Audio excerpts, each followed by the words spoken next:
Latest news, expose na. Attorney Makalintal kumanta na. Kongreso nagulantang PBBM VP Sara Senado. Ayan, syempre itong balitang ating matutunghayan ngayon ay nagbula kay Pinas News Portal. At ito po ang inyong lingkod na si BT na magbibigay ng reaksyon at komento dito sa video na ating matutunghayan ngayon. At huwag na natin pagtagalin at sabay-sabay na nating panoorin ang laman ng video na hatid sa atin ni Pinas News Portal at bibigyan natin ng reaksyon ng balitang ito. Pasok! Bigyan natin ngayon ng reaksyon itong mga pahayag ni Attorney Romy Makalintal. Ayon, syempre bago natin simulan ang video ito, nais ko nga pala magbigay ng credits dito sa boses na madidinig natin at bibigyan natin ng reaksyon, no?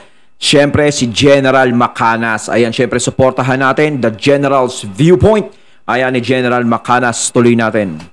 Isang veteranong election lawyer tungkol sa impeachment ni VP Sara. In-interview siya ng DWIZ at napakaganda ang paliwanag ng veteranong abogadong ito. Na para sa akin, tingin ko, pabor kay VP Sara itong pagpapaliwanag niyang ito. Okay, tingnan natin daw kay VP Sara, ha? Election lawyer, Attorney Romulo Makalintal. Attorney Romy Ma, good morning. Johnny Banyas po. Live na po tayo sa DWIZ. Hello, Channel 23. Magandang umaga, yun, at sa iyong mga tagapanood na makinig. Apo, long time no see at notok, Attorney Romy Ma. Yeah, kumusta sa inyo ka dyan? Apo, okay naman po. Maraming salamat sa pagkakataon na kasi actually, marami po ang lumalabas na balita, ang gulo, na sinasabing may kaugnayan dito sa impeachment complaint lang kay VP Sara. Pero sa isang panayam, binabanggit mo na mukhang 8 senador lamang ang kinakailangan, Attorney Romy Ma, para ika ngay matapos o tama ba? Na yung term na gagamitin ko, mapawalang... Sandali 8 senador lang ang kailangan. So parang ibig sabihin para mapawalang bisa o mabasura yung impeachment kay VP Sara. Aba, 8 lang. Kaya siguro nila, eto lang kaya siguro nila yan pinospond ngayon. 'Di ba? Kasi malapit na ang eleksyon. So, syempre, kapag nakapasok yung mga manok nila sa Senado, delikado si VP Sara nun. Diba? Pero kapag nakapasok yung mga manok ng Duterte lalo sa Senado, safe. O, mga katunay, ano pang hinihintay nyo? O, ano pa? Kaso, meron kayong ikaka-bad trip mamaya sa isang ire-reaction ko. Abangan nyo yun mamaya. Nagkakaroon na tayo ng pag-asa. No? Nagkakaroon na tayo ng pag-asa sa mga ganitong usapin. 'Di ba? Na alam natin siguro, na alam natin na si VP Sara, malakas ang laban na hindi siya mai-impeach. Kaso merong mukhang mangyayaring hindi maganda eh. Abangan nyo yun. Mamaya pag-uusapan din natin yon mga katunay ha. Mamaya sa isang naman yon, sa isang video ko yon na reaction ko. 8 Pero dyan sa Senado, di ba, 8. Maaasahan naman natin may 8 dyan, sigurado. Sa isa itong impeachment na ito? Yes, kasi kailangan makakuha ng 16 na boto ang Senado, no? Ang mga nagpo-prosecute. At saka kay Sara naman kung makakuha naman siya ng 8 ay maaari magbaliwala yung impeachment na laban sa kanya. Sa pagkata. Okay, so 8 lang? 8. Mamaya. So, nandiyan si Bongo, si Senator Bato, si Senator Padilla. Sino pa ba mga katunay? Tingin nyo si Amy kaya? Bumoto kaya na hindi ma-impeach si VP Sara? Ano sa tingin nyo mga katunay? Chismis to. Ano mga katunay? Sino pa? Comment nyo nga sa comment box mga katunay kung sino-sino pa yung senador na tingin nyo na papabor kay VP Sara na hindi siya ma-impeach. Later part of interview, may mga mababanggit na mga senador. Sino-sino yung tignan natin yan. So, sigurado na. Yung 8, baka masobrahan pa nga eh. Tapos yan yan ay numbers game yan. Politika yan, no? Numbers game yan. Magkakaroon ng pagkakataon na gumawa ng sarili lang evaluation. Yung mga definition ng mga crimes yan depende sa magiging definition ng mga senador o ng mga kongresista. Kaya magandang abangan talaga. Nasa ating impeachment na yan at magandang pag-aralan mabuti. Opo, para sa inyo ba at base na rin sa kasaysayan ating bansa, Attorney Romy Ma, napapanahon ba at may panahon pa ba ang dalawang kapulungan para isulong itong hakbang na ito laban sa pangalawang Pangulo, Attorney? Well, it's a matter of strategy, doon sa mga naghahain na sabi mga impeachment complaint. Para sa akin, kung isa lamang sana ang maghahain, mas mabilis yan, lalo magiging mas mabilis kung ang mga kongresista mismo ang maghahain ng isang verified complaint. Ang ibig kong sabihin, yung 1/3, ng ating mga kongresista, kung sila ay maghahain ng isang complaint na pirmado ng at least 1/3 of all the members, yan ay wala nang iba pang deliberasyon, dire-diretso na agad yan sa Senado at magkakaroon na agad ng trial. Kaya yun ang tinitingnan ko dyan. Pagpalagay natin sa Kongreso talaga, is talagang pinupukpok na nila yan na ma-impeach si VP Sara. Tanggap na natin yan Talagang yun naman talaga gusto nilang mangyari. Ang pagdating dito sa Senado, ang talagang napag-uusapan natin talaga. Pero sa tingin ko, hindi sila basta-basta papayag, Hindi sila basta-basta papayag na magkaroon ng 8 boto si VP Sara na boboto sa kanya para hindi siya ma-impeach. Hindi kaya may mga kumontra dyan, kumbaga may mga alitap-tap na umikot-ikot sa mga tenga nila at bulungan sila, yun ang mahirap Alam naman natin, dehadong-dehado si VP Sara sa laban na to. Sa taong bayan, liyamado si VP Sara. Sa taong bayan. Pero ang problema, diyan sa loob, doon siya dehado. Hindi natin alam kung sino ang kakampi niya. O sige, pagpalagay natin kakampi niya, Senator Bato, Senator Bongo, Senator Robin. Sino pa? Sino pa yung masasabi niyo mga katunay? Pwede po kayong mag-comment. Open ang comment box natin. Sino pa kaya ang pwede nating pagkatiwalaan? Kung si Jinggoy? Tingin niyo mga katunay. Sino pa kaya? Joel Villanueva? Mga ganon? Talagang gustong bilisan yan ay magkakain na lamang yung 1/3 of the members of the House of Representatives na nasabing articles of impeachment para magsimula na agad ang trial ng Senado. Pero mukhang magiging... Okay. So, meron na pong ongoing signature drive sa Kamara. According to Ka Eric sa kanyang bubuit sa loob ng Kamara, as of yesterday, 60 congressmen na ang nakapirma sa resolusyon, yung sinasabi ni Atty. Makalintal na idiretso na. Hindi na dadaan yan sa Committee on Justice. At saka ipupukpok talaga nila yan. Ipupukpok nila yung impeachment na yan. 'Di ba? Kasi kung si VP Sara ay makakaligtas dyan sa impeachment na yan, alam nila kung ano ang maaaring maganap kung sakaling si VP Sara ay makalagpas dyan. Wala namang magaganap na masama sa kanila. Ang problema nga lang, yung karmang babalik sa kanila oras na tumawid si VP Sara hanggang 2028. Yun ang magiging problema nila. Diba? Kaya talaga, puspusan talaga ang gagawin nila dyan. Gagawin nila lahat yan para si VP Sara ay mawala sa pagiging Vice President, mawala sa kanyang kapangyarihan at hindi na makatakbo sa susunod na eleksyon. Yun yung gusto nilang mangyari. Kasi aapurahin nila planado. Sabi ni Senator Bato, planado. So, walang saysay yung panawagan ng Pangulong Marcos na huwag nyo nang ituloy. Mantakin nyo, hindi siya pinapakinggan. Mantakin nyo, hindi pinapakinggan si PBBM sa kabila na sinabi niya na iwag nang ituloy ang impeachment dahil wala namang kahihinatnan, parang ganyan. Alam nyo, etong pangyayaring ito, na ginagawa ng Kongreso ngayon, kung tutuusin, pwedeng kontrolin niya ng Pangulo 'Di ba? Isang salita mo lang, isang ano mo lang diyan, isang sweto mo lang sa mga yan, titigil yung mga yan.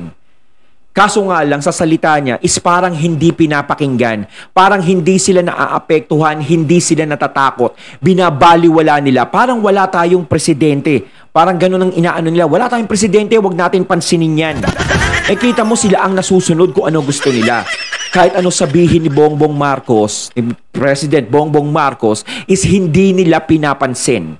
Is parang nagiging pambabastos sa kung sino ang presidenteng nakaupo. 'Di ba? Parang ang sinusunod nila ay yung acting president. 'Di ba? Yun ang sinusunod nila Kasi mas pabor sa kanila, parang inaasahan nila na feeling nila na yun ang mananalo sa susunod na eleksyon. Kung sakasakaling si VP Sara ay ma-impeach at hindi na makatakbo, sana nga. Sana nga palaring manalo yun. 'Di ba? Alam nyo, kahit siguro siya na lang ang kumakampanyang presidente at wala siyang kalaban, baka wala ang bumoto. Ating trabaho, walang saysay yung manifesto of support ng mga kongresista. Sinusuportan daw nila ang Pangulong Marcos, kailang sinusuway naman nila yung kanyang kagustuhan. Kung talagang kagustuhan yun, baka drama lang.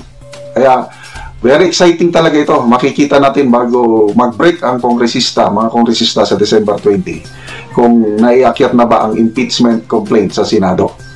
Ito, Atty. Mac, sa pahayag nila kung sila mismo po ang maghahain ng impeachment complaint. Tama po ba? Dahil maray nilang itinatanggi na nasa agenda ng Kamara ang paghahain ng impeachment laban sa pangalawang. Well, kaya marami naman na sa kanila halos nagsasabi na maraming paglabag sa batas ang Vice President. Kaya kung talagang iyan ay tutuloy nila, yun ang pinakamabilis na paraan. Parang yung paglabag, wala naman akong makitang matinding paglabag. Wala nga akong makita na magiging kaso ni VP Sarang ka-impeach eh. Di ba? Gusto lang kasi nilang i-impeach dahil kontra sa kanila si VP Sara. Gano'n naman eh.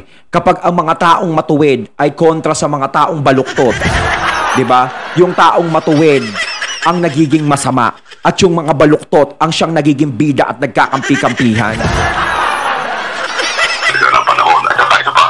Iyan kahit na sino maghain yan, kung talagang gustong bilisan ng House of Representatives, kaya din naman ilang gawin yan. Kasi hanggang mga months pa naman ang magkakaroon ng sesyon ng ating Kongreso. Although may mga pagkakataon magkakaroon pa sila ng mga adjournment. Opo, pero alam naman natin, Atty. Romy Mac, na after nitong Christmas break nila, magiging abala lang sila next year sa nalalapit na midterm elections. Ayun, yung midterm. Kaya yung pa rin na mga balakid dyan, Pero siyempre, tingnan lang natin kung ano ba magiging yung mga kaganapan.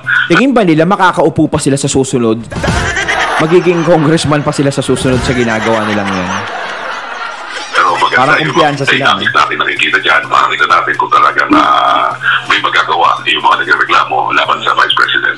Alright. Sa inyong pananaw naman, bagamat marami rin pong nagsasabi na hugas kamay or kumbagay playing safe lang ang Pangulong Marcos dito sa impeachment complaint na to, ano ang basa ninyo sa naging hakbang ng Pangulo na ikangay siya mismo ang humikayat or like atas kung pwede, huwag nang ituloy ng Kamara itong mga hakbang na ito dahil mas maraming problemang dapat pagtuunan ng pansin. Atty. Romy Mac.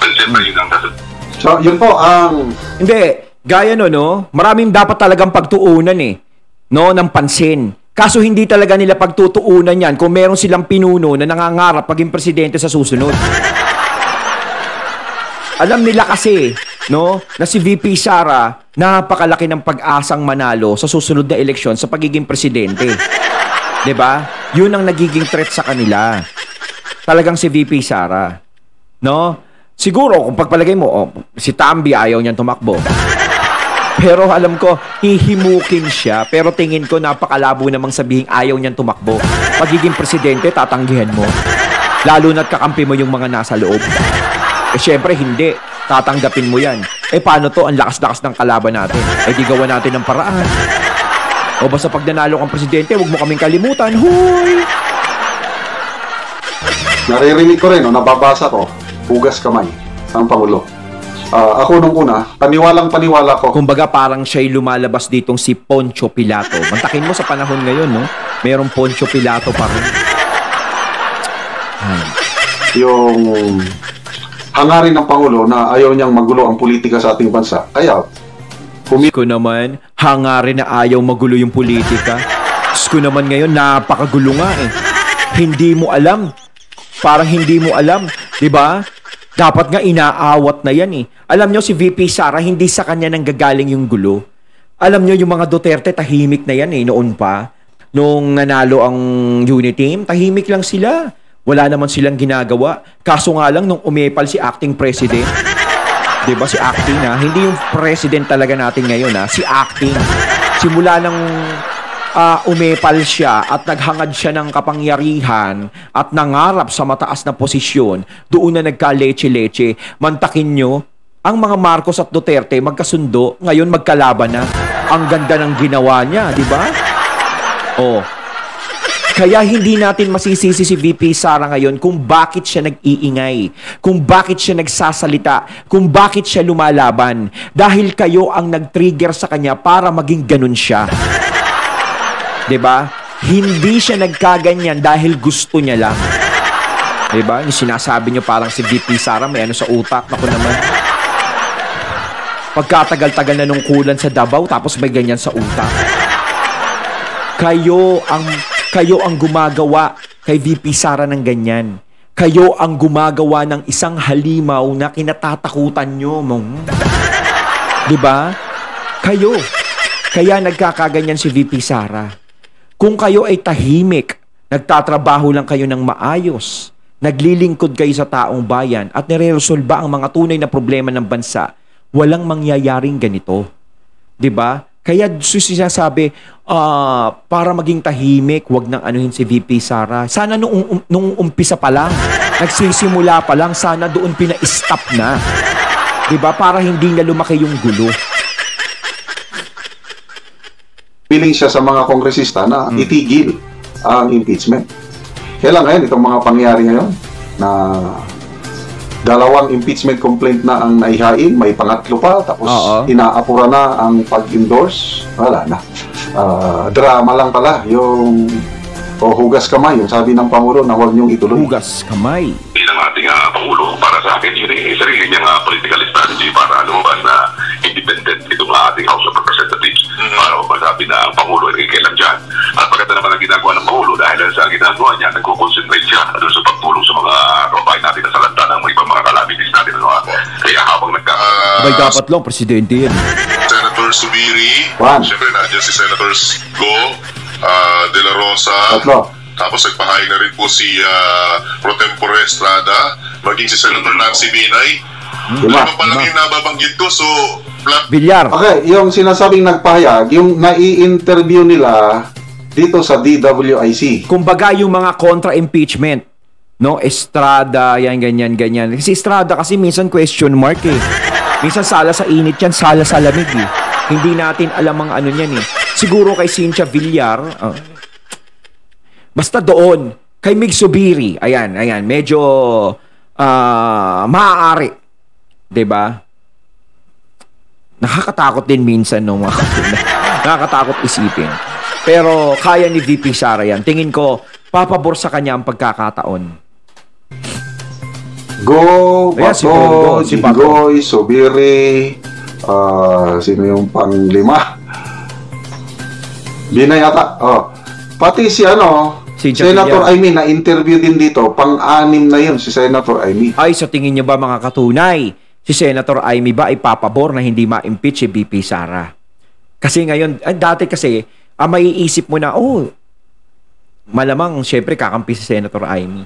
Pero ngayon, hindi natin alam kung ano ang mangyayari, kung ano magiging timpla ni Senator Amy. Pero kung gagawin niya yung ganyan, na si VP Sara ay ilaglag niya, yun din ang ikasisira ng pangalan niya. Magdidire-diretso ligwak talaga siya.